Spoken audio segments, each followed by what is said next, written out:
say girlhood power. Power. When I say power, you say girlhood power. Power. Because there is an innate power inside of every girl. And even as a woman, there's an inner girl inside of you that needs to be loud and dramatic for no good reason at all. And that is a wisdom that I got from Mother Gwen Winston. So on this day, I just want to thank TLC for always being the wind beneath our wings.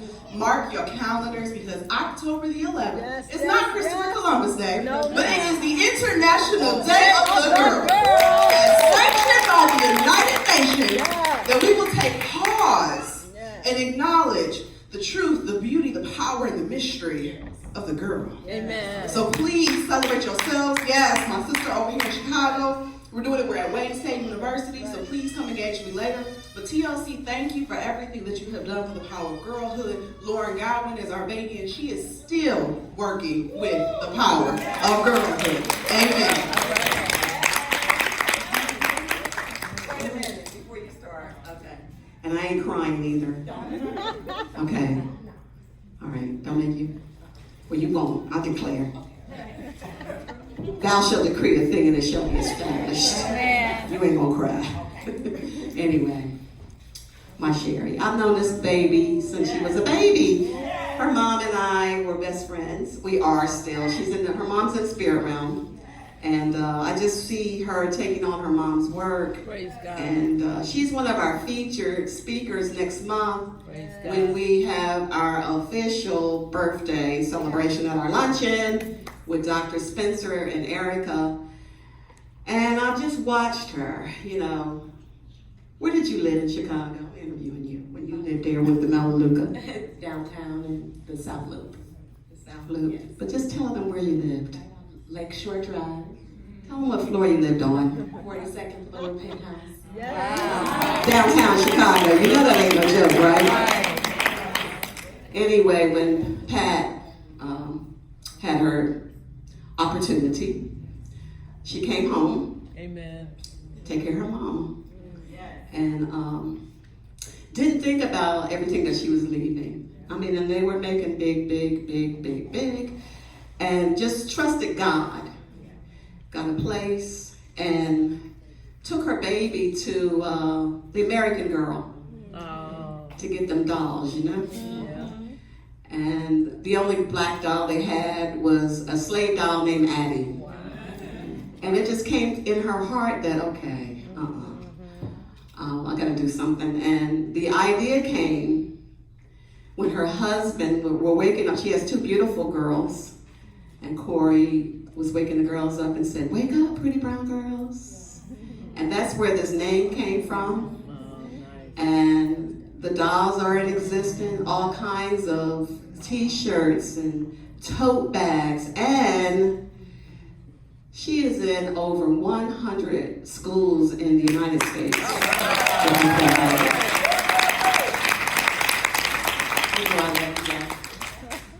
I know we promised not to cry. Glory to God. Yeah. The spirit that surrounds this mighty woman of God. Can we give her a round of applause?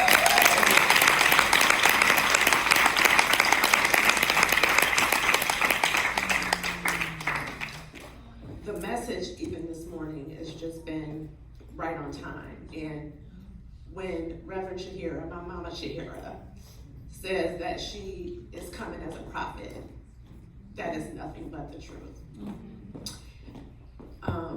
I grew up in the unity doctrine, but didn't realize the power in this word that we all have until I was a grown-up. And the seeing now so many women who have been called by God, but we have our ideas sitting on a shelf. Come on. I'm writing a book, and the enemy is really working strong for me to be still, but I won't. It's called We Can't Google Our Way to Purpose. You said can't? I want us to all say that together. We can't Google our way to purpose. Our way to purpose. Come on. Yes. We gotta be still. Yes. We gotta go within. Yes. We gotta hear what he's saying. Yes. And then we have to not think, but do. Amen. Amen. And the biggest gift that my mother gave me was that she didn't put fear in my heart. What do I mean by that? I mean, the how you gonna do that? We do it to ourselves. That's right. God tells us, That's and right. then we try to say, well, how am I? The how It's not your is not my responsibility. That's right.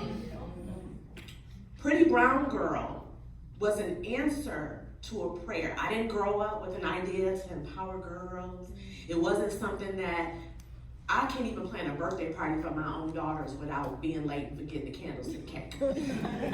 It wasn't about that. It was about asking God, and after seeing the impact that my mother had, even in her dying, she gave me the most powerful gift, showing me, modeling for me what it looks like to be able to leave a legacy of love.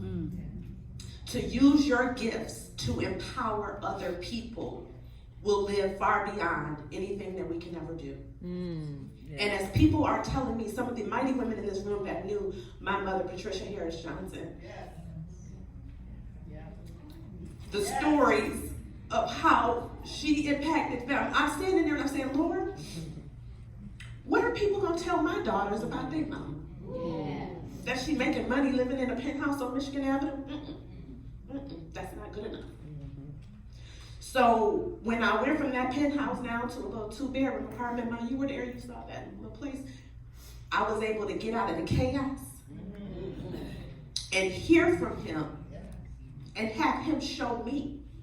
So if we weren't moving back, we wouldn't have ended up out in Novi. My babies wouldn't have ended up being the only black girls in their school. We wouldn't have planned that birthday party at American Girl Place because I was putting that off, but I said, since we're moving, let me go ahead and do that. Everything that happened in the transition of doing something for my mama, because you only get one. That's right. That wasn't even something I could think about. I woke up and God said, go, and when God says go, when God says go, Come on, we come go. on, come on, come I'm on, come trying to on. figure nothing out. That's right. Everything else on the other side of that came from that decision. And so all of us that are here in this room, and I can't wait to hear from Keisha, thank you. We've been on a panel together in Chicago. I didn't get fired. I'm like, wait a minute.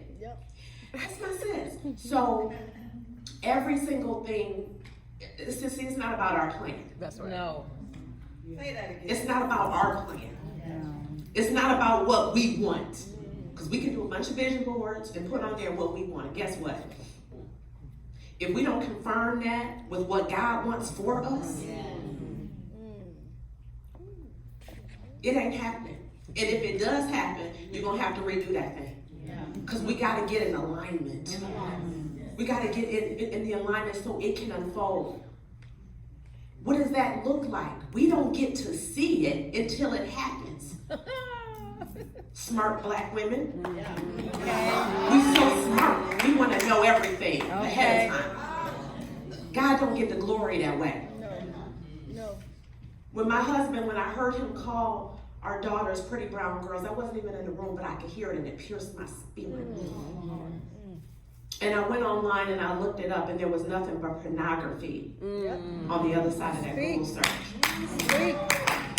And I said, babe, look at this. This is, well, he said, you need to buy that website. I said, I'll get it later. But see, our blessing is in our obedience. That's right. That's right. When Mama Shaheerah says, these are laws. Give, that's a law. It's not up to us to interpret. Just do. Don't think. Just do. Let's say that together. Don't think. Just do. Just do.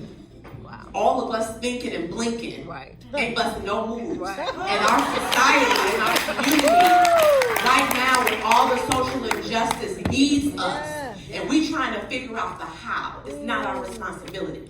So when he said just buy it, I bought it. I said, okay. let me be your wife. And I'm gonna buy this. 4 days later, someone tried to buy it for me. So that's God giving us proof of life, telling us, yes, go. Yes, go. So then the trademarks and everything happened after that. But God, only God gets the glory for it. We can't take credit for what he does. So I'm not going to have it. I can't wait to see you all on October 19th. But this is a miracle what's happening here, because when one and more of us are gathered, Come on, there you go. we will leave change. I'm already leaving change. I came in feeling a certain kind of way, and immediately we could feel the shift in the atmosphere from the word. That is not just the word, but that is spoken from you. And I thank you. I thank you for being on this journey. I thank you for being right there when this whole movement started, and speaking and praying and praising God with me and for me for what's happened. Over 20,000 girls have been impacted by this movement. And only God. You know, so when we have to know that when miracles happen with us and through us, who our source is. And so I'm just grateful to be amongst you all. And I just look forward to all the possibilities. And I'm praising God for you, for us, because it's time. Now is the time for us all to use our gifts and talents and skills to impact others. Because then we enter into a covenant with him, with God, that whenever the stuff gets tough, I get, God, this is your movement. These are your moves. Which way do you want me to go? But we have to allow for ourselves, when we talk about prosperity, to understand that God will not just, we don't got to figure out how we're going to make some money over here and then we're going to go help the people over here. That's not the kind of God we serve. If he gives us an assignment, do we not think that he's going to give us the provision? Amen. If he gives us an assignment, do you think he's going to torture us by making us figure out how we're going to pay for it? Pretty rough. When we left that penthouse, all that money was left on Michigan Avenue. Started with nothing. That's right. People think, oh, okay, you're making money. Okay, that makes sense. Nope. Not one piece of anything. People was knocking on the door. Because when you live downtown Chicago, you spending 15, 20 grand just paying to live. But nobody knows that, and we don't talk about that. We got to tell the truth. It wasn't there. The money comes after we take the step. Not, okay, you had the money, and then we're going to do this. No, don't work that way. God don't get credit for that. But he knew that we would tell the truth. When he knows you're going to give him the glory, he can use you. I wasn't qualified for any of this. My mother was a school teacher. I had never even had the idea. God qualified us. Yes. He does that. Yes. That's when you know it's him. And so my assignment now, in the midst of this, although we've been doing this work with girls, is for women. We need you. It's time for us to do every single thing. Because I know each one of us in here has 3 ideas sitting on the shelf that God has told us to do. And one of the worst things to have happen is to see your dream happening without you in it. You don't want that. You don't want to be on the other side of saying, oh, I said I'm going to do that in 1982. You think the universe is going to wait on that? We think God is a respecter of persons, that he is going to wait to have his will be done, waiting on you to get ready to get ready. It's time now. Now is the time. Amen. Hallelujah. Thank you. Love you.